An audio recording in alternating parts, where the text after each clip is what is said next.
हमारा private coaching classes का ये संगठन है, 2000 में बनाया था हमने। तो ये है कि जो प्राइवेट कोचिंग क्लासेस हैं और जो फॉर्मल एजुकेशन है वो दोनों एक ही हैं। दोनों का उद्देश्य एक ही है कि बच्चों को पढ़ाना, शिक्षा देना, ज्ञान देना और उनका करियर बनाना, ये दोनों का ये है। लेकिन क्या था कि कुछ सालों से ऐसा हो गया था पहले कि मीडिया में कि अलग अलग हो गया कि भाई कोचिंग क्लास अलग है और स्कूल और कॉलेजेस अलग हैं, ये दोनों अलग अलग काम करते हैं। लेकिन ये ऐसा है नहीं है। आज देखिए कितने सारे फेलिसिटेशन हमने किए और हम ये 2009 से कर रहे हैं। उसमें हम कॉलेज के टीचर्स को भी लेते हैं, प्रिंसिपल्स को भी लेते हैं, पब्लिशर्स को भी लेते हैं और जो कोचिंग क्लास के टीचर्स हैं उनको भी लेते हैं। तो ये संगठन अभी 22 साल हो गया। मैं फाउंडर मेंबर हूँ फर्स्ट, और हमने ये एसोसिएशन बनाई। आज मैं बहुत खुश हूँ कि 22 साल हो गए और एक सेकंड जनरेशन, सेकंड लाइन आ गई है जो बहुत अच्छी तरह से एसोसिएशन को आगे लेके जा रही है। सर, पहले तो हमारी एक रिकमेंडेशन आती है जो मेंबर से, फिर हमारा खुद की एक टीम होती है जो इंक्वायरी करती है। और सर, जो प्रोफेशन में 20-30 साल से है उनके बारे में सभी को पता होता है कि कौन क्या कर रहा है, कौन कैसा काम कर रहा है। कोई अवार्ड ही नहीं होगा जिसने 2 साल 5 साल काम किया हो और वो छोड़ के गया हो या 5 साल 3 साल से आया हो उसको अवार्ड दिया हुआ। मिनिमम आपने देखा होगा कि आज भी जो मिनिमम जो अवार्ड दिया गया वो 28 साल की 28 साल से जो महिला पढ़ा रही है उसको दिया गया था। और वैसे हमारा क्राइटेरिया 25 से 30 साल के बाद ही देते हैं award. See the concept of award is like this कि government doesn't recognise coaching classes anywhere. Okay, school के टीचर को अवार्ड मिल जाता है for ever whatever services is rendering, लेकिन कोचिंग क्लास रिकॉग्नाइज नहीं है तो उनके टीचर को कहीं पे भी अवार्ड नहीं मिलता।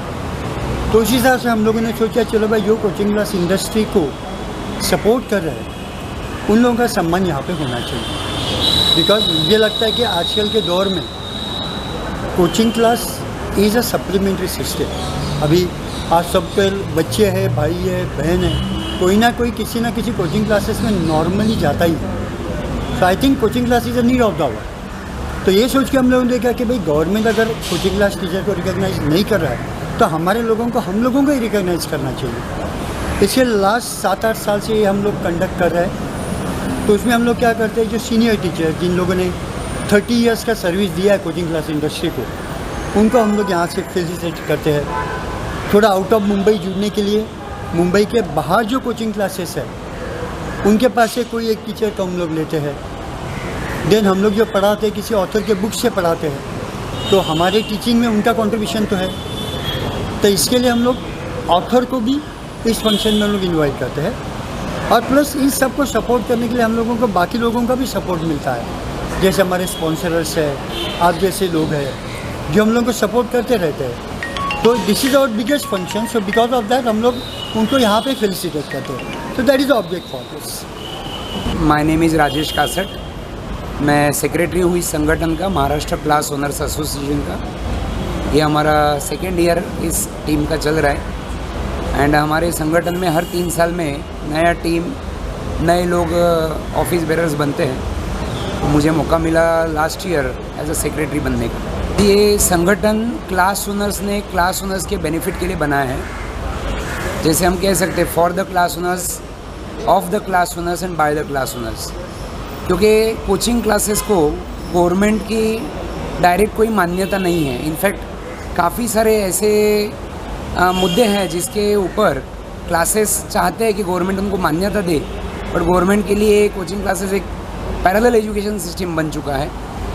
और कोचिंग क्लासेस की ज़रूरत इसलिए भी है कि आज जेई, नीट जैसे अलग अलग एग्ज़ाम्स जो होती है उनका ट्रेनिंग कोई भी रेगुलर स्कूल या कॉलेज में नहीं होता है, वो सिर्फ क्लासेस ही कराते हैं। तो इसलिए इन क्लासेस को सर्वाइव होना, उनका और बेनिफिट होना, इसके लिए संगठन काम करता है। So, MCOA started in the year 2000, primarily being an association for coaching classes members. Over the years, we have evolved. As you can see in today's function, we have invited just not class owners, but there are lot many school, colleges, their trustees, their principals, normal teachers who are also a part of this particular event today. So over the years, we have evolved from only being focused towards coaching classes industry. Now we are covering the entire education sector together. The idea of MCOA is to come together, share ideas, share resources, understand where the industry is going, and embrace best practices so that each student receives the best what he deserves for. Sir, एक देश अपने youth के ऊपर बनता है, ये हम काफ़ी सालों से नेहरू जी के ज़माने से सुनते हुए आए। बट ये यूथ जो है वो एजुकेशन के ऊपर बनता है, और ये टीचर्स जो है वो एजुकेशन की बुनियाद को हमारे देश के अंदर बनाती है।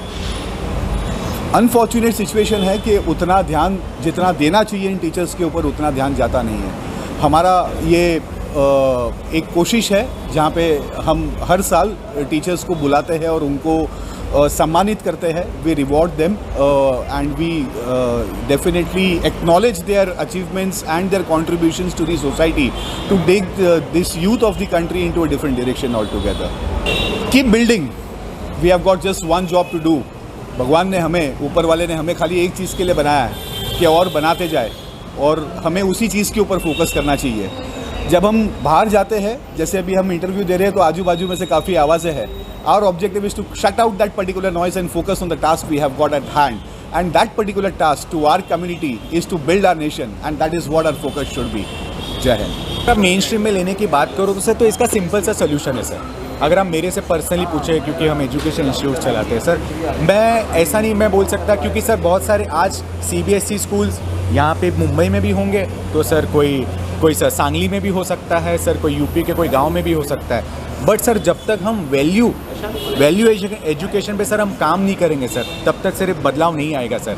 आज हमको हमारे बच्चों को इंस्पायर करना है, प्रेरित करना है और ट्रेन करना है कि भले ही टायर 2, टायर 3 सिटी से लोग आ रहे हैं, बट आपको उनको इक्वली रिस्पेक्ट देना है। जब तक सर हम वैल्यू एजुकेशन पे काम नहीं करेंगे सर, तब हमारी शिक्षा नीति सर दुनिया की सबसे अच्छी शिक्षा नीति है, लेकिन सर अगर हमने वैल्यू एजुकेशन पे काम नहीं किया सर, तो उसमें बदलाव आने की सर कोई गुंजाइश ही नहीं है सर। हम वैल्यू एजुकेशन पे काम करेंगे सर, बच्चों को हम अच्छे वैल्यूज़ देंगे, अच्छे प्रिंसिपल्स देंगे, हम बताएंगे कि कैसे ट्रीट करना है। राइट फ्रॉम सर, मैं सिर्फ बच्चों की नहीं बात कर रहा। आज सर हम अपने लोअर लेवल जो स्टाफ होता है, हमारे प्यून्स को कैसे ट्रीट करना है, हमारे शिक्षकों को कैसे ट्रीट करना है, शिक्षकों में भी सर कॉम्प्लेक्स सेट होता है, तो तभी सर वो बदलाव आएगा। मेरे हिसाब से sir it's all about value education, nothing else sir. नमस्कार, मैं दिनेश कुमार गुप्ता। यूट्यूब पर मेरा चैनल है Dinesh sir live study and other 2 channels. सारे मिला के पूरे महाराष्ट्र के हर गांव से लगभग 13 लाख से ज़्यादा बच्चे मेरे ज़रिए जो है मुफ्त में शिक्षा ले रहे हैं, फ्री एजुकेशन, वो भी 11th 12th। ऐसे जो साइंस स्ट्रीम के सब्जेक्ट हैं जो लाखों रुपए पैसे खर्च करने पड़ते हैं, वो सारी चीज़ें मेरे ज़रिए, जो काफ़ी रिमोट एरियाज़ हम कह सकते हैं, महाराष्ट्र के दूर दराज के क्षेत्र जहाँ पर अभी भी इंटरनेट की सुविधा नहीं है, ऐसे इलाकों तक मैं पहुँचा हूँ और वहाँ के बच्चों को फ़ायदा हो रहा है। लेकिन कहीं ना कहीं शहरी भाग जहाँ पर है, तो शिक्षा की बात करेंगे तो बच्चों को आगे जाने के लिए कोचिंग क्लास की एक ज़रूरत होती है, अच्छे टीचर्स का मार्गदर्शन चाहिए होता है, गाइडेंस चाहिए होता है। तो यहाँ पर जो कोचिंग क्लासेस ओनर्स हैं बहुत सारे, बहुत ही हाईली क्वालिफाइड होते हैं, लेकिन आज गवर्नमेंट सेक्टर में बहुत सारे काबिल टीचर्स को जगह नहीं मिल पाती, वो स्कूल हो या कॉलेज हो। तो ऐसे में क्या वो भूखा रहेगा टीचर? ऐसे में बहुत सारे जो टीचर्स हैं खुद ही आगे बढ़कर बच्चों को पढ़ाने के लिए अपना कोचिंग का व्यवसाय शुरू करते हैं और बहुत बड़े पैमाने पर जो कोचिंग क्लासेस का जो स्वरूप है अब हो गया, जिससे बहुत सारे बच्चों को बहुत फ़ायदा